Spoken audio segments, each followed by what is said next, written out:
it's this heralded masterpiece, and I was like, what if I don't like it? What if I don't get it? What if I'm too dumb? I don't know what's going on.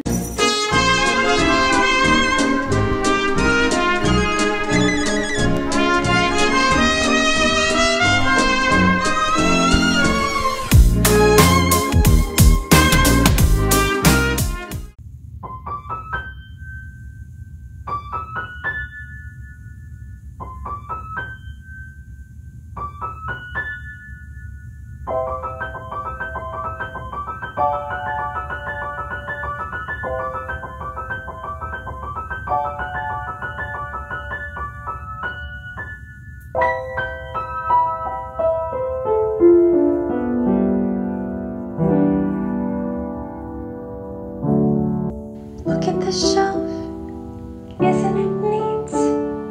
Wait, I have more books, they're under my seat. Looking around here, you think she reads everything. This is my car, and my TBR. I've read lots of books that I gave just 1 star. Looking around here, you think, does she like anything? I've got novels right next to a teddy. Haven't read them, but what's book 2 for? You want readathons? Bitch, get ready. Check this out. Have no doubt what we're reading about. I wanna be where the lesbians are. Unrelated, I want dystopia. Talking out loud on a... what's that word again? Oh, beach. Flipping through pages, I should get to. My TBR is what I'll be tackling. Friends recommending books for a Magic Kingdom-ish niche. Written about and by someone who's not just like 32% Native American. Make me cry a ton. Choose the team that you're on.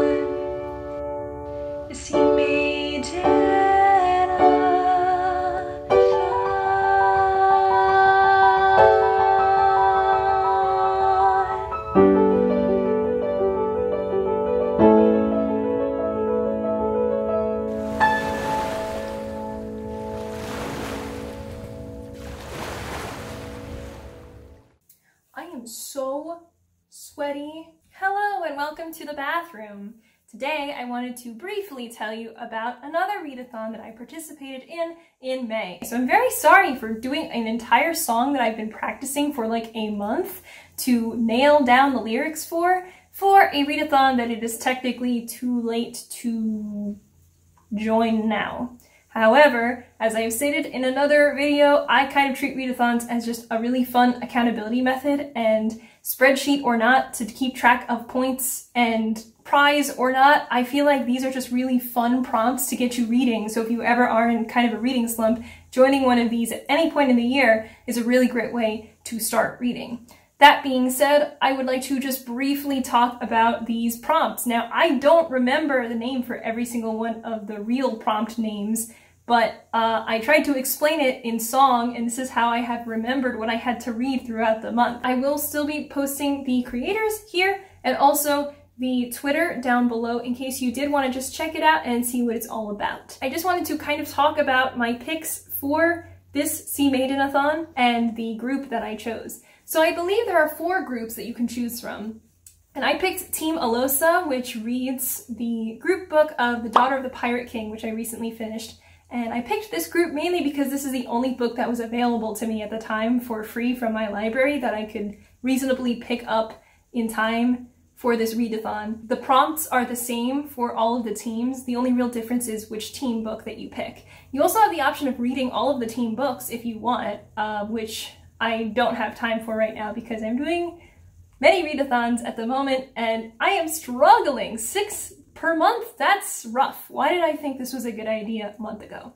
Notes for the future. We won't be doing 6 again, or will I? We'll see. Let's just go through it. So first off, lesbians. Haven't gotten to my sapphic romance yet. I really wanted to read Cryer's War for May, and I had it at my library, and then all of a sudden they were just like, we've never heard of Cryer's War, we've never had Cryer's War, it's not stocked, we don't have it. I talked about it in my past video, and a lot of people seemed really excited for me to read it, and I definitely will read it, but I'm sorry it won't be for a while. The next prompt is Dystopia, which I did read. I read The Giver by Lois Lowry. Say it with me, Lois Lowry. She's a woman. That's right. Well, The Giver is really good. You know what? I never read it, ever. The whole time I was just like, this is Lois Lowry, yes! I don't know why I never read this. I thought this was gonna be like a really intense, heavy book, and it's really short. It was a 4.5-hour audiobook or something like that, and I really enjoyed it. I also went through the Spark Notes afterwards to make sure I really got it, and I was like, yeah, I got it. I figured, I knew what they were doing here. If you've never read it, I would say go for it. It follows a very young boy who's like 12, and the seemingly great society that he lives in. I mean, that's a dystopia, isn't it? But not all is as it seems, and I think they handled it very well. I think this was a really good job of characterization and handling topics that I really wouldn't expect in this kind of book, particularly because I know The Giver was taught in a lot of schools around, I think, like middle school, probably. So I guess I just wouldn't really expect these topics to be handled at that time. Then I read And I Do Not Forgive You, a few chapters out loud, which was the prompt, and that, I believe, is just kind of like a collection of really short, like stories or just monologues that are about betrayals and coping, and I don't think it's like super deep so far, but I think it is kind of like that slightly, it's that thing that like slightly hits you where you weren't expecting it in the heart, and you're like, ooh, I know exactly what this person's going through. I know exactly how this person feels, because like, we've all been betrayed, haven't we? Haven't we? That's, talking out loud. On a beach? Yes. So I spent so long Googling and looking on BookTube and stuff for like what a beach read even is, because a lot of people just recommended random books, and I was like, these have nothing in common. And I think that's kind of just whatever suits your fancy that absorbs you. So if you find a book and you get super into it, and it's just something that you would be happy reading on a beach, so it's not, I guess it's like, it's not too intense and it's not too emotional, but it's just kind of like a fun read. That's a beach read. So for me, I picked You Are Not Alone, which is the second book that I've read by Greer Hendricks and Sarah Pekkanen. It is a domestic thriller, which is apparently my jam. It was like a fun read that I got into, and I kept thinking about it every time I put it down, like, what's gonna happen? But that girl gang though, like that Ocean's 8 girl gang though, it wasn't really, like, I actually thought Ocean's 8 was like way better than this girl group, but fine, vigilante justice, I'm still here for it. Going based on my song, I'm trying to remember what all the prompts are.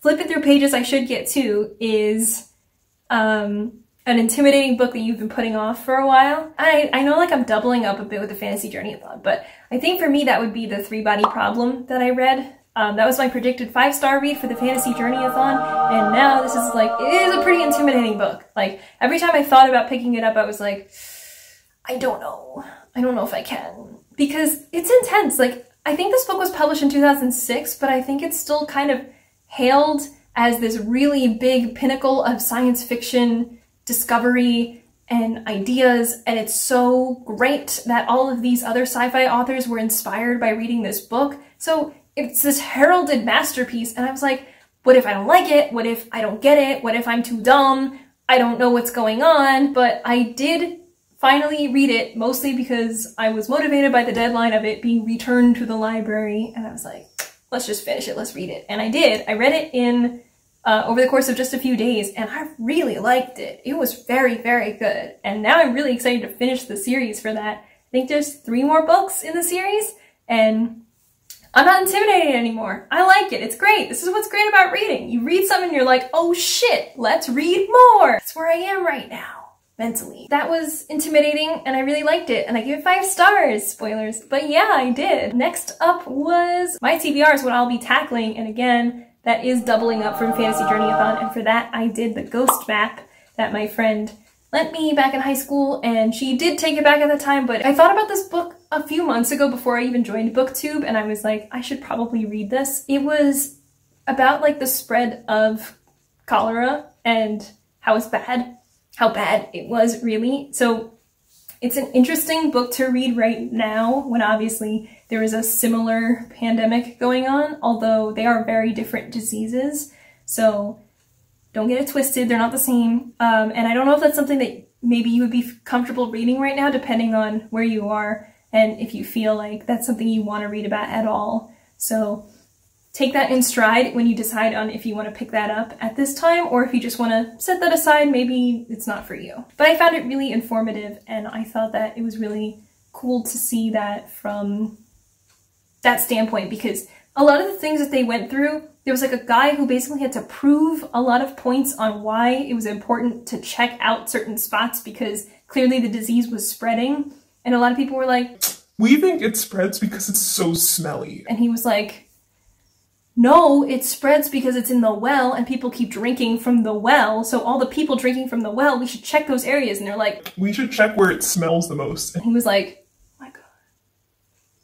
Bitch. So it's cool because you're it's a little infuriating, but it's cool because you're seeing how this guy kind of convinced this entire community of scientific facts. To us, we think that's common sense, but back in that time, they didn't know any better. So it's cool to kind of see how this logic prevailed and they used this to kind of solve this giant problem, which is great. I thought it was good. If you're in a place to read that right now, I would recommend it. I liked that. Friends recommending books. This was a prompt that I forgot to include in the song originally. That's why I had to rewrite it and I couldn't release this video earlier.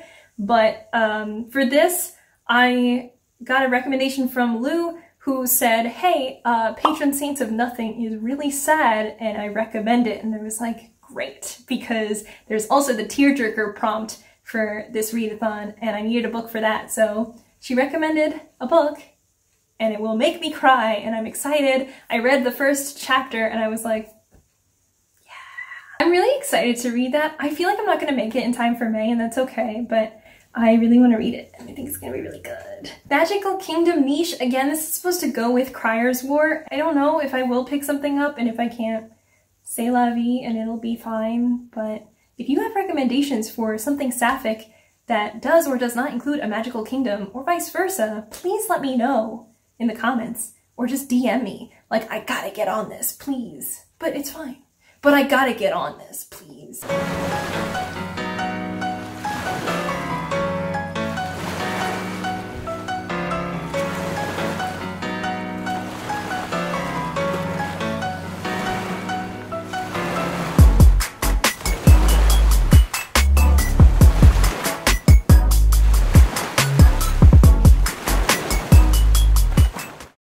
About and by someone who's not just like 32% Native American, is an Own Voices book. And for this I read They Called Us Enemy by George Takei. George Takei tells the story of his life growing up in several internment camps, and I think it's really well done, the way that it's illustrated by the artist, and I think it really puts you there. Like, you really feel what's going on, and obviously no one's really ever going to be able to know what it's like unless you've lived through that, but it really does give you that sense of empathy and you understand better what people went through. It's interesting to see it because it's not just through an adult's eyes who's well informed and you understand that it's terrible, but George was a kid. He was just a little boy, and you know, he had a little brother, and they didn't really understand what was going on. They just figured, oh, we moved and we now live in this weird camp with a bunch of fence around us. So it's really, really interesting to see how, as a kid, he perceived it totally different from how he did after he grew up and he understood that this wasn't right and this is really not the way you're supposed to treat people. George's father was also the block manager of the camps that they were put in, because a lot of people trusted him and he was able to kind of sow the divide between different generations that exist in the camp. And he had a huge burden on his shoulders, and George sees that as he grows up, that his father was really strong, and the fact that he could even get through that and tell these stories later is really empowering. So I would highly recommend that you check that out. I really liked that one. Make Me Cry a Ton is the tearjerker, again, which we've been over. And then there's the group book. So that, for me, was The Daughter of the Pirate King, which I read, that follows the young pirate woman, Alosa, which our team is named after. And Alosa is the daughter of the Pirate King, and she boards this boat under the pretense of being kidnapped and captured, but she actually is going willingly and just pretending, so that way she can search the boat and look for a map that will take everybody to this magical, wonderful island of riches and sirens, which are amazing. So I actually didn't really like this book very much because a lot of YAs fall into this trap of thinking that you can't write a story without putting a female protagonist in danger of being sexually assaulted, and then they just don't address that ever again. And like, it's just used to push the plot forward, and it's highly unnecessary, and authors, you can really do better. So I would not do that. And for somebody who is like about to be sexually assaulted, I feel like Alosa had a very PG-13 idea of what was going on, where she's like, I've kissed many men when I'm bored and I want something. And I'm like, that's still not okay if somebody kisses you against your will, but it could get worse. And I feel like she was not prepared for that. And it really sucks that we have to keep seeing this in all of our media. So fix it, Spielberg. I feel like I am being called because I do not live alone. So I am going to end this here. Thank you so much for watching. I hope you enjoyed the siren song that I have serenaded you with. And thank you for joining me again very much. I hope you will consider subscribing, liking this video, turn on that little bell to get those notifications if you subscribe. That would be great, so you can see every time that I post a new video and some new bullshit that I push out here into the world. So thank you very much for joining me. Once again, I am Rachel, this is Let Me in the Library, and I'll see you next time.